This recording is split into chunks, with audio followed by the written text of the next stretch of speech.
রাধে রাধে রাধে কৃষ্ণা পায়েলের মিষ্টি গোপু চ্যানেলে সকল ভক্তদের জানাই অনেক অনেক স্বাগত।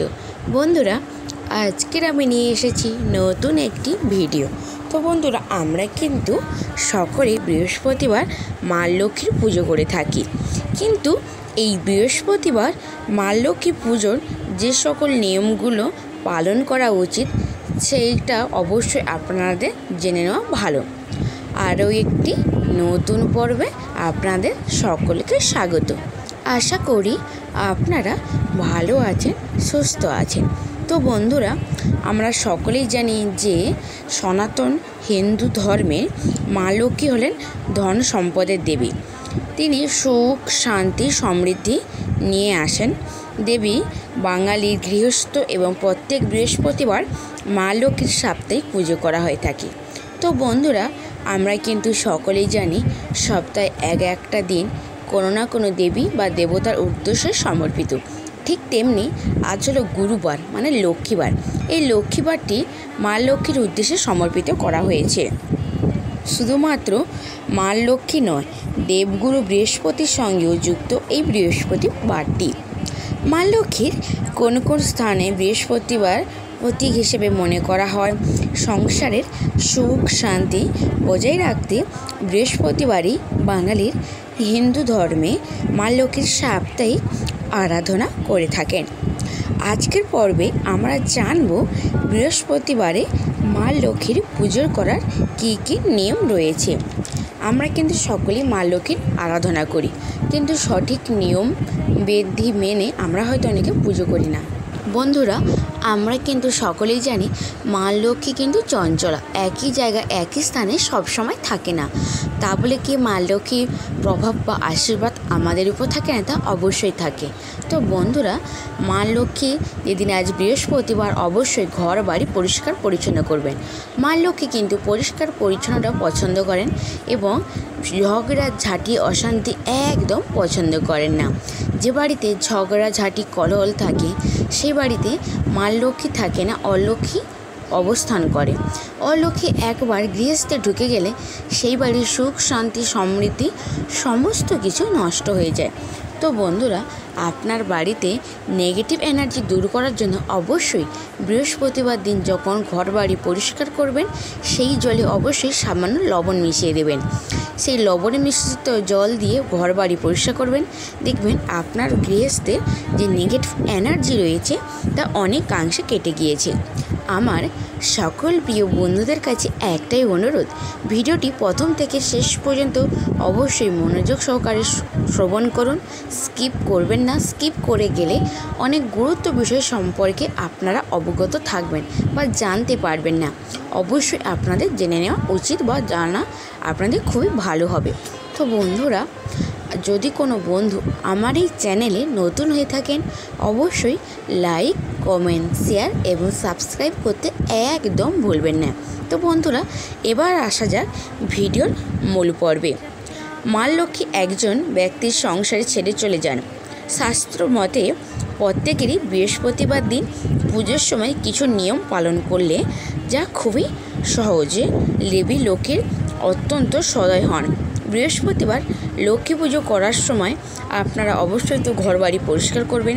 স্নান সেরে শুদ্ধ বস্ত্র পরিধান করে ঠাকুর ঘরে গিয়ে পরিষ্কার করবেন। চেষ্টা করবেন সকাল 9টার মধ্যে পুজো করার চেষ্টা। যদি সম্ভব না হয় অবশ্যই সন্ধ্যাবেলায় প্রদোষকালে পুজো করবেন। বৃহস্পতিবারে যখন আপনারা পুজো করছেন অবশ্যই আপনার বাড়িতে চারপাশ গঙ্গা জল ছড়িয়ে দেবেন, এতেও কিন্তু ভালো। লক্ষ্মী পুজোতে অবশ্যই ঘর স্থাপন করা উচিত প্রত্যেক বৃহস্পতিবার। এই দিনে মা লক্ষ্মীর পুজোতে ঘর স্থাপন করে তবেই মা লক্ষ্মীর পুজো করবেন। অবশ্যই চেষ্টা করবেন মা লক্ষ্মী ব্রতকথা এবং পাঁচালী পাঠ করতে। যদি সম্ভব, যদি টাইম না থাকে অবশ্যই শ্রবণ করতে পারেন। আর আপনারা অবশ্যই কিন্তু এই দিন ঠাকুর ঘরে একটি শাঁখ রাখবেন, মানে শঙ্খ। মা লক্ষ্মীর পুজো করার পর অবশ্যই 3বার শঙ্খ বাজাবেন। দেবী লক্ষ্মীর আসনের সামনে 5টি কড়ি রাখবেন। আপনার ঘরের একটি দক্ষিণাবর্তী শঙ্খ অবশ্যই রাখুন ঠাকুরের সামনে। মা লক্ষ্মীর সামনে দক্ষিণাবর্তী শঙ্খকে নারায়ণের প্রতীক হিসেবে মনে করা হয়। এটি মা লক্ষ্মীর কৃপা দৃষ্টি সর্বদাই আপনার এবং আপনার পরিবারের উপর থাকবে। একটি মাটির সরাতেও রাখতে পারেন। একটি হলুদ বা লাল শালু কাপড়ের উপর দক্ষিণাবর্তী শঙ্খ রাখুন, তবে এই শঙ্খ কখনো বাজাতে নেই। পূর্ণিমা তিথিতে এই শঙ্খ পুজো করতে হয়। বাড়িতে আপনারা যদি কোজাগরী লক্ষ্মী পুজো বা দীপান্বিতা লক্ষ্মী পুজো করে থাকেন, তখন কিন্তু আপনারা আলপনা বা মায়ের পদচিহ্ন আঁকেন। কিন্তু আপনারা চেষ্টা করবেন প্রত্যেক বৃহস্পতিবারে মায়ের পায়ের ছাপ আলপনা দিতে, এবং আলপনা অবশ্যই চালের গুঁড়ো দিয়ে দেবেন। আর চেষ্টা করবেন যে আতপ চালের মা লক্ষ্মীকে আতপ চালের নৈবেদ্য দিতে। এতে কিন্তু মা লক্ষ্মী খুবই প্রসন্ন হয় এবং সাদা রঙের মিষ্টি মা লক্ষ্মী খুবই পছন্দ করেন। আরেকটি কথা বন্ধুরা, মা লক্ষ্মীর সামনে অবশ্যই ধানের ঝরা রাখবেন। মা লক্ষ্মী তো ধন সম্পদের দেবী, যেরকমই ঠিক আমাদের কিন্তু অন্যেরও দেবী। তো মা লক্ষ্মীর কৃপা ছাড়া আমরা কিন্তু কখনোই কোনো কাজ বা সংসারের সুখ শান্তি একদম বজায় রাখতে পারি না। তো বন্ধুরা, আপনারা কিন্তু অবশ্যই এই সঠিক নিয়ম বিধি মেনে অবশ্যই পুজো করবেন, মা লক্ষ্মীর আরাধনা করবেন।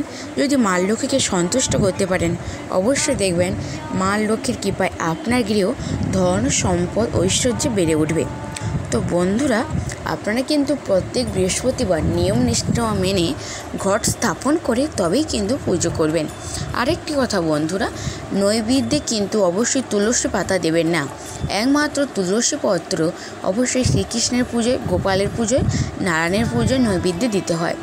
এবং মা লক্ষ্মীকে সন্তুষ্ট করতে অবশ্যই মন স্থির করে অবশ্যই ভক্তি সহকারে পুজো করবেন, তাতে মা লক্ষ্মী খুবই প্রসন্ন হন। বন্ধুরা, চেষ্টা করবেন বৃহস্পতিবারে মা লক্ষ্মীকে একটি পদ্মফুল অর্পণ করা। পদ্মফুলে কিন্তু মা লক্ষ্মী খুবই প্রসন্ন হয়। আর এই দিন বৃহস্পতিবারে অবশ্যই ঘি জ্বালিত একটি প্রদীপ মা লক্ষ্মীকে আরাধনা করবেন, আরতি করবেন। এতেও কিন্তু মা লক্ষ্মী খুবই প্রসন্ন হয়, আশীর্বাদ প্রদান করবেন। আপনার গৃহস্থে সুখ শান্তি বজায় রাখতে অবশ্যই মা লক্ষ্মীর পাঁচালি পাঠ করবেন এবং মা লক্ষ্মীর ব্রতকথাও পাঠ করবেন। এতেও কিন্তু আপনার সংসারে খুবই সুখ শান্তি মঙ্গল হবে। তো বন্ধুরা, আপনারা এতক্ষণ মনোযোগ সহকারে ভিডিওটি দেখার জন্য অসংখ্য ধন্যবাদ। ভিডিওটি ভালো লাগলে অবশ্যই লাইক, কমেন্ট, শেয়ার এবং সাবস্ক্রাইব করতে একদম ভুলবেন না। আমার পাশে থাকবেন, আমাকে উৎসাহিত করবেন।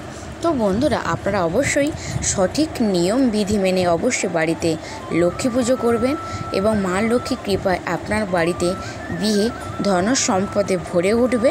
তো বন্ধুরা, ভিডিওটি আপনারা মনোযোগ সহকারে এতক্ষণ শোনার জন্য বা দেখার জন্য অসংখ্য ধন্যবাদ। মা লক্ষ্মীর আশীর্বাদ অবশ্যই আপনাদের উপরে থাকুক। তো বন্ধুরা, ভিডিওটি আমি এখানেই শেষ করলাম। রাধে রাধে, জয় শ্রীকৃষ্ণ।